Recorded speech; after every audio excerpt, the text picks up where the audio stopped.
idi, qabaq bir nəğməyə qulaq asırdım. Anam bir musiqi bəstələmişdi.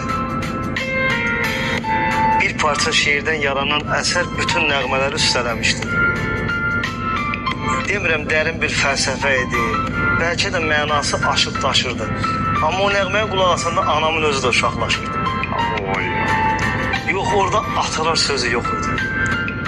Orada anaların ahı var idi, orada bir uşaqlıq xatirələri, orada bir qocalıq ruhu var idi. Bu şair bəstəkar işi deyildi, bu mənim anamın öz əsəri idi. Və onun gözündən axan göz yaşı, zəhmətkeş atamın alın təri. Ay deyir, hər gün elə yola baxır.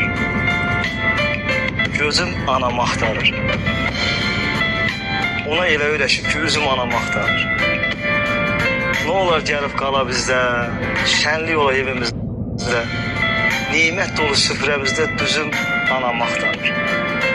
Davaya bax süfrədəki, hanı çiçəklin əlbəki, indi kimə idim ərkim, nazım anamı axtarır.